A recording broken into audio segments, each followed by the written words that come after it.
Good morning everybody. Today we are going to discuss about corruption. What is meant by corruption and causes of corruption and steps to eradicate corruption. అవినీతికి కారణాలు మరియు అవినీతి నిర్మూలన చర్యలు. అవినీతి అనగానేమి, అవినీతికి కారణాలు, అవినీతి నిర్మూలన చర్యలు. First of all, what is mean by corruption? అవినీతి అంటే ఏంటి? వాట్ ఈజ్ కరప్షన్ అన్నప్పుడు, corruption means deliberately violating morality, integrity, character of duty out of crude motives without regard to honor, right or justice. Once again, repeat. Corruption means deliberately violating morality, integrity, character of duty out of crude motives without regard to honor, right or justice. అంటే నీతి, న్యాయం, హక్కులతో సంబంధం లేకుండా వక్ర బుద్ధితో విధి నిర్వహణ చేయడాన్ని అవినీతి అని పిలుస్తాం. నీతి, న్యాయం, హక్కులతోటి సంబంధం లేకుండా వక్ర బుద్ధితోటి విధి నిర్వహణ చేయడాన్ని అవినీతి అని పిలుస్తాం. అంటే లంచం తీసుకోవడమో లేదా బహుమానాలు లాంటివి తీసుకొని అర్హత లేకున్నా కొంతమందికి ఫేవర్గా చేస్తూ తన విధిని నీతి, న్యాయం, హక్కులతో సంబంధం లేకుండా నిర్వహించడాన్ని మనం ఏమని పిలవచ్చు అంటే అవినీతి అని పిలవచ్చు. A corrupt person favours someone for his monetary benefit, depriving the right of genuinely deserved person. A corrupt person favors someone for his monetary benefit. అంటే ఒక అవినీతిపరుడైన వ్యక్తి ఆయన స్వలాభం కోసం ఎవరైనా ఒక వ్యక్తి లంచం ఇస్తుందంటే లేదా బహుమానాలు ఇస్తుందంటే డబ్బు రూపంలో కొంత ఆదాయాన్ని ముట్టజెప్తున్నట్లయితే అతనికి అర్హత లేకున్నా అతనికి ఫేవర్గా చేసే ప్రయత్నం చేస్తూ ఉంటాడు. ఇట్లా చేయడం వలన అసలైన అర్హత కలిగిన వ్యక్తి తన యొక్క హక్కును కోల్పోయే ప్రమాదం కూడా ఉంది. Depriving the right of genuinely deserved person అంటే వాస్తవంగా ఎవరికైతే ఆ పథకం వర్తింపజేయాలో లేదా హక్కు వస్తుందో, అర్హత ఉందో, అట్లా అర్హత కలిగి హక్కు ఉన్న వ్యక్తి ఇట్లాంటి అవినీతి పరుల వలన వాళ్ళ హక్కును, అర్హతలను పొందాల్సిన లాభాన్ని పొందలేకపోవడానికి అవినీతి పరులైన అధికారులు కారణం అవుతూ ఉన్నారు. ఇలాంటి సందర్భంలో మరి కరప్షన్ అనేది ఏ కారణాల వలన ఏర్పడుతుంది అనేది ఇక్కడ మనం బోర్డు మీద ఒక 5 పాయింట్స్ చూపించడం జరిగింది. ఫస్ట్ వన్ ఈజ్ సెల్ఫిష్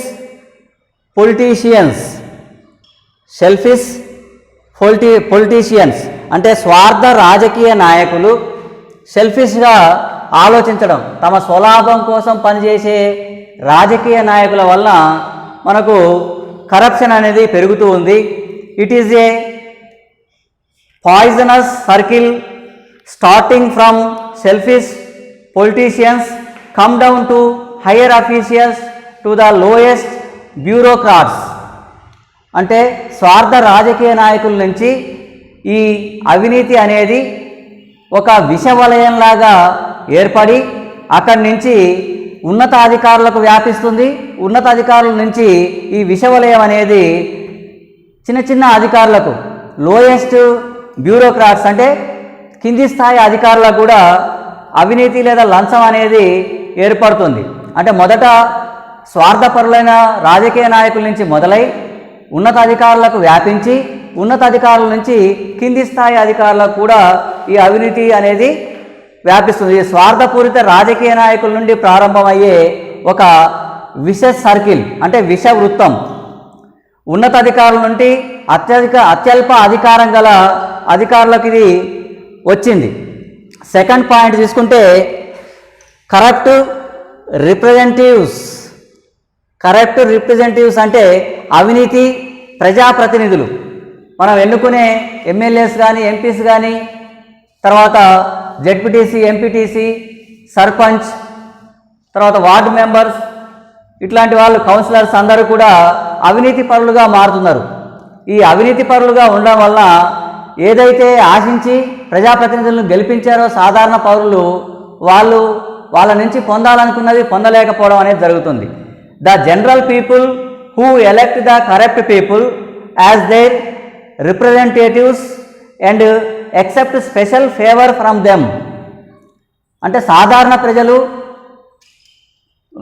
మన అవినీతి పరులైన ప్రజాప్రతినిధులను ఎన్నుకోవడం వల్ల వాళ్ళ నుంచి ఆశించిన దాన్ని పొందలేకపోతారు. అవినీతి పరులు తమంతట తాముగా తమ ప్రజాప్రతినిధులు ఎన్నుకున్న సాధారణ ప్రజలు ప్రజాప్రతినిధుల నుండి ప్రత్యేక సహాయాలను ఆశిస్తారు.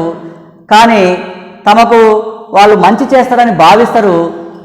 కానీ అవినీతి పరులైన ప్రజాప్రతినిధులు ఆ మంచి చేయకపోగా చెడు చేసే విధంగా వాళ్ళ నిర్ణయం తీసుకుంటారు. ఎవరైతే అర్హత కలిగి ఉన్నారో అర్హత కలిగిన వాళ్లకు ప్రభుత్వం యొక్క పథకాలు కానీ తర్వాత ప్రభుత్వం యొక్క కొన్ని అందించే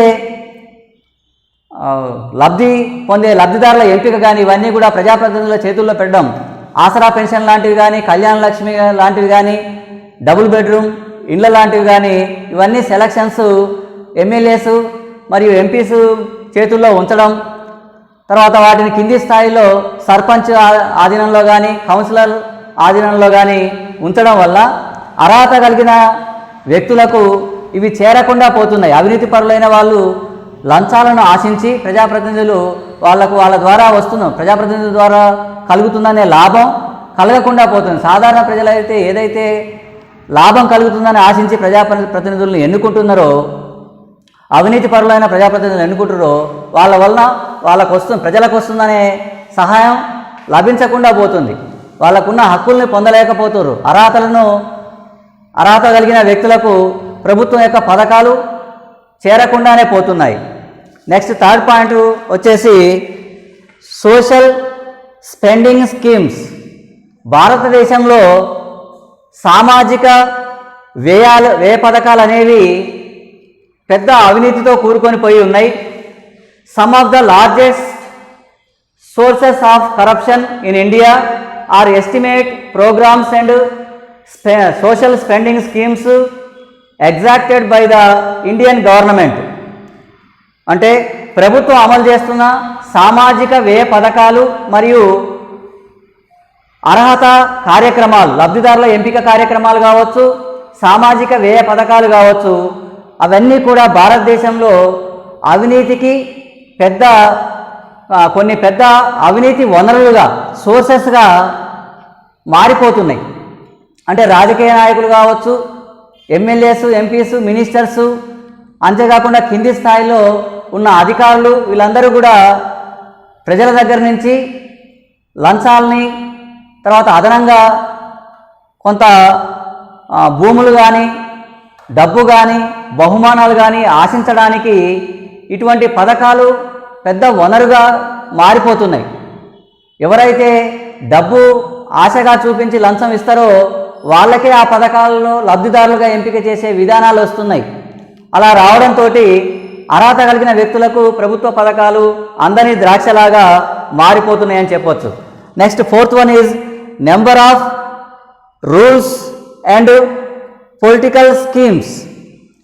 నిబంధనలు అధికంగా ఉండడం మరియు పోలీస్ చెక్ పోస్టుల వద్ద అవినీతి మయంగా మారడం, ఇవి రెండు కూడా భారతదేశంలో అవినీతి పెరగడానికి కారణంగా ఉంటున్నాయి. Other daily sources of corruption include India's trekking industry. అంటే భారతదేశంలో అదనంగా ఉన్న అవినీతికి వనరులు ఏంటివి, సోర్సెస్ ఏంటివి అంటే రవాణా పరిశ్రమ. భారతదేశంలోని రవాణా పరిశ్రమ అనేది అవినీతికి పెద్ద సోర్స్గా మారిపోయింది అవినీతి పరులకు. There are number of there are numerous regulatory and police staffs on its interstate highways. అంటే భారతదేశంలో మరికొన్ని రోజువారీ అవినీతి వనరులు ఏంటివంటే ట్రక్కింగ్ పరిశ్రమకు అనేక నియంత్రణలు, పోలీస్ స్టాఫ్స్ ఉన్నాయి. 2 రాష్ట్రాల సరిహద్దు రహదారి వెంట పోలీసు వారు చెక్ పోస్టులు ఏర్పాటు చేసి అక్కడ అవినీతికి పాల్పడుతుండడం అనేది ప్రతిరోజు జరిగే విషయం. ఇది రోజువారీ అవినీతి అధికారులకు, పోలీసు అధికారులకు ఆ అవినీతిని ప్రోత్సహించే మరొక వనరుగా ట్రక్కింగ్ ఇండస్ట్రీ అనేది, రవాణా పరిశ్రమ అనేది మారిపోయింది. ఇంకా last one is complicated taxes and licensing systems. సంక్లిష్టమైన పన్నుల విధానం మరియు లైసెన్సింగ్ వ్యవస్థలు. భారతదేశంలో ఉన్న ట్యాక్సింగ్ సిస్టమ్స్, పన్నుల విధానాలు కావచ్చు, లైసెన్సింగ్ విధానాలు కావచ్చు, సంక్లిష్టంగా ఉన్నాయి, అనేక నియమ నిబంధనలు కలిగి ఉన్నాయి. అవి సామాన్య మానవునికి అర్థమయ్యే రీతిలో లేవు. దాంతో కరప్షన్కు అక్కడ తావవుతుంది. Another cause of corruption in India include excessive regulations, complicated taxes and licensing systems. భారతదేశంలో అవినీతికి మరొక కారణం మితిమీరిన నియంత్రణ. రెగ్యులేషన్స్ అనేవి ఎక్కువగా ఉన్నాయి, నిబంధనలు అనేవి చాలా అధికంగా ఉన్నాయి.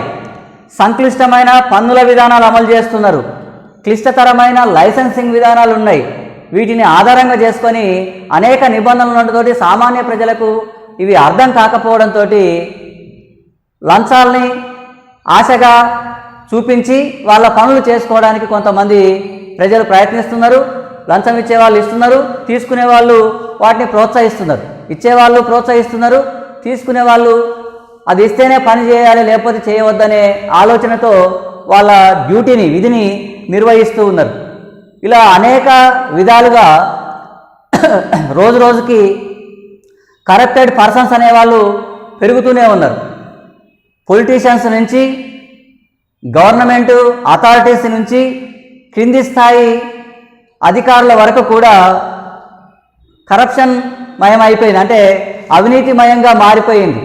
తమ డ్యూటీని సక్రమంగా నిర్వహించినందుకు ప్రభుత్వం జీతం ఇస్తుందనే విషయాన్ని మర్చిపోయి తాము పని చేయాలంటే ప్రజల నుంచి ఎంతో కొంత ఆశించాలి, లేకపోతే ఏ పని చేయకూడదనే ఆలోచనతో ప్రభుత్వ అధికారులు, ప్రజాప్రతినిధులు, తర్వాత మినిస్టర్సు, రాజకీయ నాయకులు తమ విధులు నిర్వహిస్తున్న పరిస్థితి భారతదేశంలో కనిపిస్తుంది. ఇలాంటి కరప్షన్స్ని ఎరాడికేట్ చేయాలంటే ఎటువంటి స్టెప్స్ తీసుకోవాలి, అంటే ఏ చర్యలు తీసుకోవడం ద్వారా భారతదేశంలో కరప్షన్స్ని నిర్మూలించవచ్చు? Steps to eradicate corruption.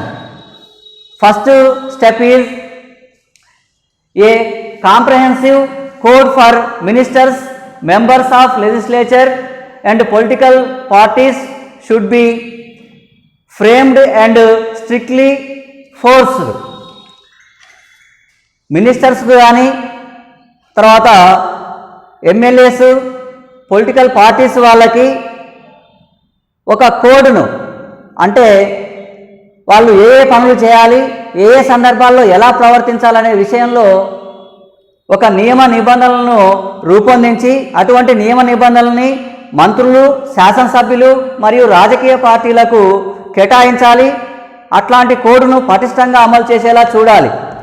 సామాజిక మాధ్యమాల విషయంలో మినిస్టర్స్ కానీ, ఎమ్మెల్యేలు కానీ, ఎంపీలు కానీ, తర్వాత రాజకీయ పార్టీలు కానీ ఎలా ప్రవర్తించాలి, తాము రికమెండ్ చేసే వ్యక్తులకు ఎటువంటి విషయాల్లో రికమెండ్ చేయొచ్చు, ఎటువంటి విషయాల్లో రికమెండ్ చేయకూడదు, తర్వాత ప్రైవేటు కార్యక్రమాల్లో పాల్గొనేటప్పుడు వాళ్ళు ఏ విధంగా ప్రవర్తించాలి, ఎటువంటి జాగ్రత్తలు తీసుకోవాలి, ప్రతి సందర్భంలో కూడా నైతిక విలువలతో కూడిన ప్రవర్తన అనేది మినిస్టర్స్కు, ఎమ్మెల్యే, ఎంపీస్కు, రాజకీయ పార్టీలకు ఉండే విధంగా ఒక కోడ్ను రూపొందించి, అంటే నియమావళిని రూపొందించి ఆ నియమావళిని తప్పనిసరిగా పాటించేలాగా ప్రభుత్వం చర్యలు తీసుకున్నట్లయితే అనర్హులకి రికమెండేషన్స్ కానీ, ఇతర రాష్ట్రాలకు, ప్రాంతాలకు, ఇతర దేశాల పోవడానికి పర్మిషన్లు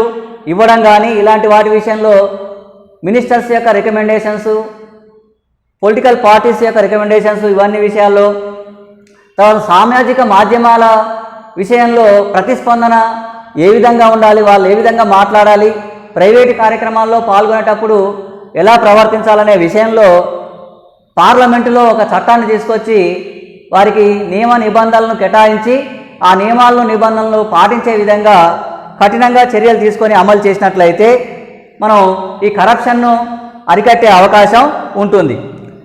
second one is judiciary should be given more in independence and initiative.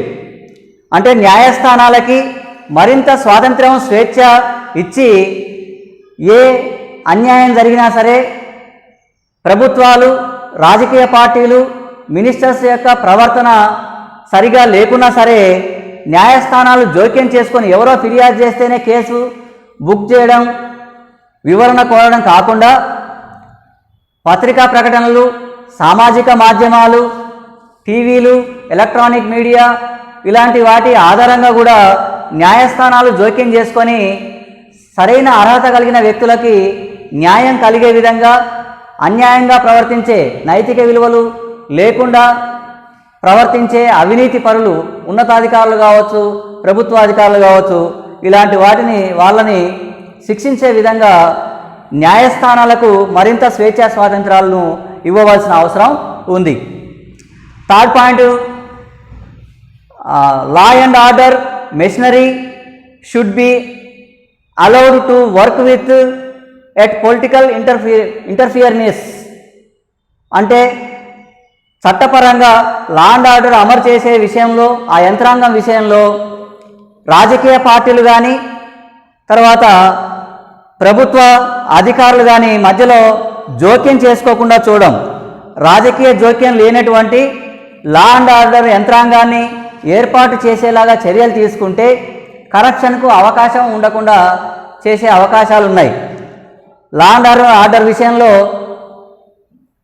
రాజకీయ నాయకులు, రాజకీయ పార్టీలు జోక్యం చేసుకొని పోలీస్ వ్యవస్థను, తర్వాత న్యాయ వ్యవస్థను తమ పనిని తాము చేసుకొని ఇవ్వకుండా అడ్డు తొలగే విధానాలను తొలగించే చర్యలు చేపట్టినట్లయితే అవినీతిని చాలా వరకు నిర్మూలించే అవకాశం ఉంది. Next one, a voluntary organisation at national level should be established to break the vicious circle. ఒక స్వచ్ఛంద ప్రాతిపదికన అవినీతి వలయాన్ని చిన్నాభిన్నం చేసే ఒక వ్యవస్థను విడగొట్టే విధానాన్ని జాతీయ స్థాయిలో ఏర్పాటు చేయాలి. అట్లాంటి స్వచ్ఛంద ప్రాతిపదికన స్వేచ్ఛాపూరితంగా పనిచేసే వ్యవస్థ అనే దాన్ని ఏర్పాటు చేయడం ద్వారా దేశంలో అవినీతి వలయాన్ని, విషస్ సర్కిల్ని విడగొట్టవచ్చు, చిన్నాభిన్నం చేయవచ్చు అనే విషయాన్ని చెప్పుకోవచ్చు. Last one is, last but not the least, people should not elect corrupted politicians as their representatives. People should not elect corrupted politicians as their representatives. చివరగా అవినీతి పరులైన ప్రజాప్రతినిధులను ప్రజలు తమ యొక్క ప్రతినిధులుగా ఎన్నుకోకుండా చూడాల్సిన అవసరం ఉంది. ఎందుకంటే ఓటు వేసేటప్పుడు మద్యపానానికో ద్రవ్యానికో అమ్ముడుపోయి ఆ రోజు కొంత తాగి లేదా డబ్బులు తీసుకొని అవినీతి పరులకు ఓటేసినట్లయితే 5 సంవత్సరాల కాలం పాటు నువ్వు లంచం తీసుకొని, అంటే మద్యపానం కానీ లేదా ద్రవ్యాన్ని కానీ లంచంగా తీసుకొని అవినీతి పరులను ఎన్నుకున్నట్లయితే వాళ్ళు ఖర్చు పెట్టిన డబ్బుకు కొన్ని ఇంతలు ఎక్కువ రెట్లు సంపాదించాలనే ఆలోచనలోనే అధికారంలోకి వచ్చి వారి సంపాదన మీదనే అవినీతి పరులుగా మారిపోతారు తప్ప ప్రజాసేవ దృష్టితో వాళ్ళు పనిచేయరు. అంటే ఓటర్లు ప్రజాప్రతినిధులు ఎన్నుకునేటప్పుడు తప్పనిసరిగా నిజాయితీగా ఓటు వేయాలి. అవినీతి మనస్తత్వం లేని, అవినీతి చరిత్ర లేని వ్యక్తిని ప్రజాప్రతినిధిగా ఎన్నుకోవడం ద్వారా ఎటువంటి లంచం లేదా డబ్బు లేదా మద్యపానం ఆశగా చూపించి ఇచ్చే వాళ్లకు ఓటేయకుండా ఏ డబ్బు పంచని మద్యపానం పంచని పార్టీలకు రాజకీయ నాయకులకు ఓటు వేయడం ద్వారా రాజకీయ నాయకుల్లో కానీ ప్రభుత్వాల్లో కానీ మినిస్టర్స్లో కానీ ప్రజాప్రతినిధుల్లో కానీ ఉండే అవినీతిని నిర్మూలించవచ్చు. అంటే కూకిటి వేళలో నుండి అవినీతిని తొలగించాలంటే మొట్టమొదలు ఓటర్ అనేవాడు అవినీతిపరుడుగా ఉండకూడదు. ఓటుకు నోటు అనేది తీసుకున్నప్పుడు ఫస్ట్ ఓటరే కరప్షన్కి పాల్పడుతుండు. దాని ద్వారా ఎన్నికైన ప్రజాప్రతినిధి కూడా కరప్టెడ్ పర్సన్గానే మారిపోతుండు. ఫస్ట్ ఆఫ్ ఆల్ ఓటరు నిజాయితీగా ఓటు వేస్తే, ఎటువంటి ప్రలోభాలకు లోను కాకుండా ఓట్లు వేస్తే, నిజాయితీ పరులను ఎన్నుకుంటే అవినీతి వలయాన్ని తప్పనిసరిగా ఛేదించవచ్చు. ప్రభుత్వం నిజాయితీగా ఉంటే ప్రభుత్వ ఆధ్వర్యంలో పనిచేసే ప్రభుత్వ అధికారులు కూడా నిజాయితీ పరులుగా ఉండే అవకాశం ఉంది. ప్రభుత్వమే అవినీతి పరంగా ఉంటే దాన్ని ఆసరాగా చేసుకొని ప్రభుత్వం అంగాలైన ప్రభుత్వ అధికారులు ఏ పని జరగాలన్నా అధికారుల ద్వారా జరుగుతుంది. ప్రభుత్వ అధికారులు కూడా అవినీతి పరులుగా మారిపోయే ప్రమాదం ఉంది. అంటే మొట్టమొదట ఓటరు నిజాయితీ వ్యక్తులను ఎన్నుకోవడానికి ప్రయత్నిస్తే, ఓట్లు వేస్తే, ప్రభుత్వం నిజాయితీగా ఉంటే నిజాయితీ ప్రభుత్వాన్ని చూసి ప్రతి అధికారి భయపడి అవినీతికి పాల్పడకుండా ఉండే అవకాశం ఉంటుంది. Okay students, thank you.